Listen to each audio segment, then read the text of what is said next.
Bismillahirrahmanirrahim. Assalamualaikum warahmatullahi wabarakatuh. Perkenalkan, nama Ibu Rizka Yunimantia. Kalian bisa memanggil dengan sebutan Ibu Tia.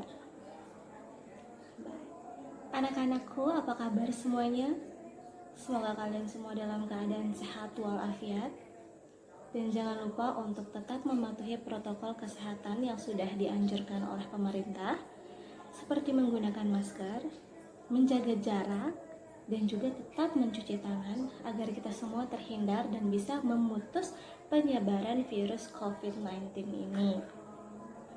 Baik, semuanya harus tetap semangat ya.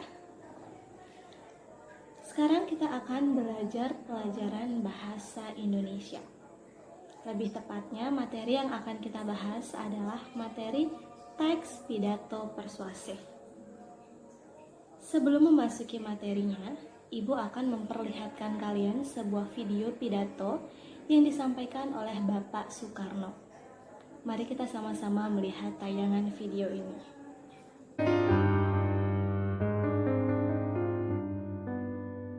Saudara-saudara sebangsa dan setanah air, kalau jadi Hindu, jangan jadi orang India. Kalau jadi Islam, jangan jadi orang Arab. Kalau jadi Kristen, jangan jadi orang Yahudi. Tetaplah jadi orang Nusantara dengan adat budaya Nusantara yang kaya raya ini. Ingat wahai saudara-saudara, musuh yang terberat itu adalah rakyat sendiri. Rakyat yang mabuk akan budaya luar, yang kecanduan agama, yang rela membunuh bangsa sendiri demi menegakkan budaya asing. Jangan mau diperbudak oleh semua itu. Tetaplah bersatu padu membangun negeri ini tanpa pertumpahan darah. Hai anakku, simpan segala yang kau tahu. Jangan ceritakan berita dan sakitku kepada rakyat. Biarkan aku menjadi korban asal Indonesia tetap bersatu. Ini aku lakukan demi persatuan, kesatuan, dan keutuhan bangsa. Jadikan ceritaku ini sebagai saksi bahwa kekuasaan presiden sekalipun ada batasnya. Karena kekuasaan dan kekuatan langsung ada di tangan rakyat. Dan di atas segala-galanya adalah kuasa Tuhan yang Maha Esa. Merdeka!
Nah, itu dia contoh video pidato yang disampaikan oleh Bapak Soekarno.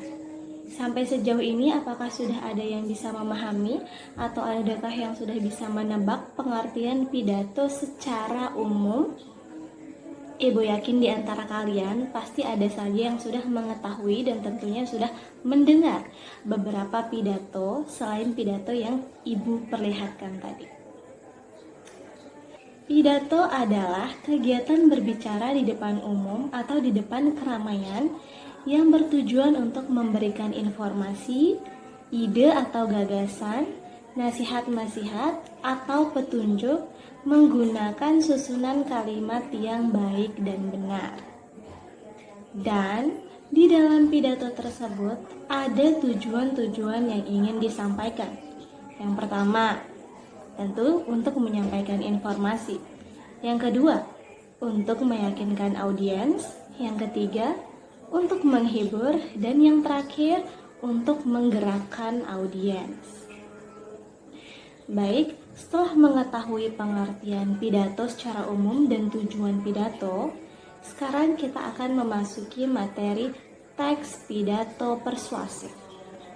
Apakah di antara kalian ada yang sudah mendengar tentang pengertian teks pidato persuasif? Baik, jadi teks pidato persuasif adalah kegiatan berbicara di depan umum yang bertujuan untuk meyakinkan audiens agar mempercayai atau mengikuti apa yang dibicarakan oleh si pembicara. Seperti itu ya. Dan di dalam teks pidato persuasif ini terdapat ciri-cirinya. Yang pertama, menggunakan kalimat ajakan. Yang kedua, kalimat yang digunakan bersifat membangun. Maksudnya di sini adalah kata-kata yang digunakan dapat memberikan motivasi kepada kita agar mau melakukan sesuatu hal tertentu sesuai dengan topik yang dibicarakan.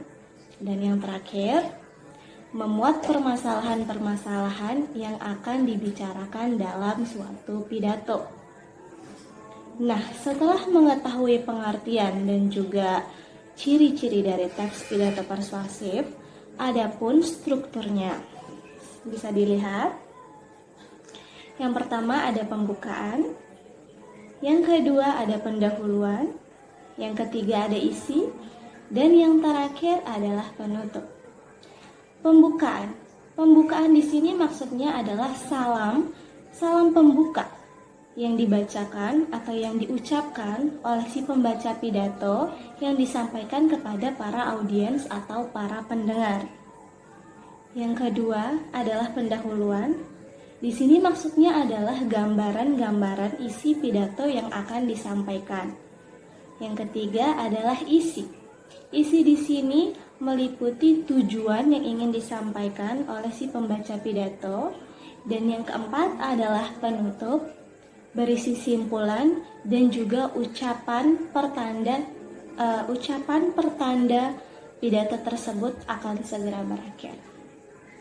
Baik, jadi setelah mengetahui pengertian, ciri-ciri dan juga struktur dari teks pidato persuasif, sekarang kita akan memasuki tentang langkah-langkah untuk menemukan informasi yang ada di dalam pidato persuasif.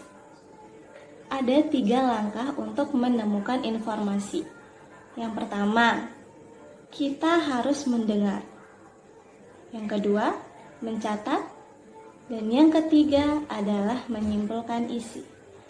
Mendengar. Kita tentunya harus mendengar atau menyimak isi yang disampaikan oleh si pembicara tersebut. Yang kedua, mencatat.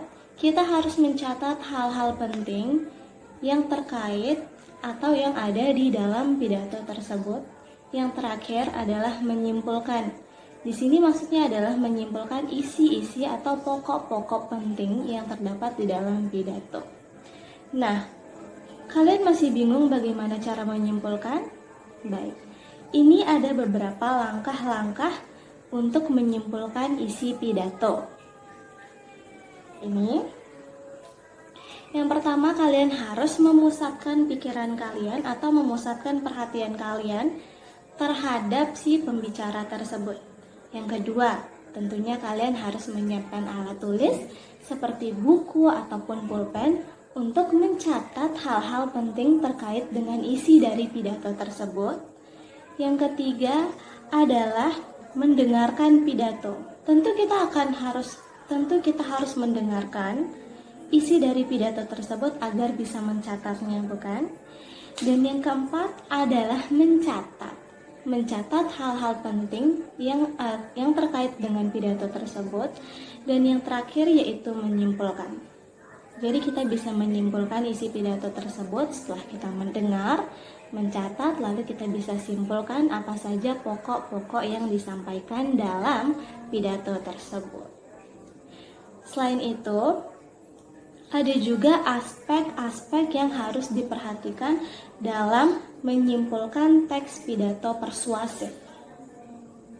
Apa saja sih aspek-aspek yang harus kita perhatikan agar kita tidak terlalu jauh dalam melangkah ketika menyimpulkan isi teks pidato persuasif?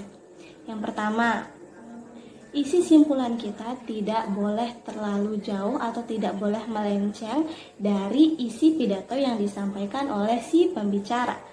Yang kedua, simpulan harus memuat pokok-pokok isi dari pidato yang disampaikan. Dan yang ketiga, simpulan bukan komentar yang kita berikan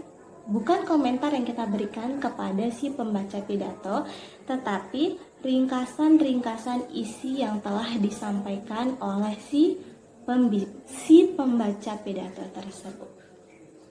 Nah, itu semoga kalian sudah memahami.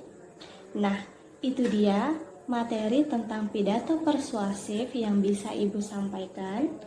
Semoga kalian semua bisa memahami dan bisa mengerti atau bisa menambah wawasan kalian untuk kedepannya mengenai teks pidato persuasif. Baik, sekian yang dapat Ibu sampaikan. Kurang dan lebihnya mohon dimaafkan. Wabillahi taufik wal hidayah. Wassalamualaikum warahmatullahi wabarakatuh. Selamat pagi semuanya dan sampai jumpa. Terima kasih.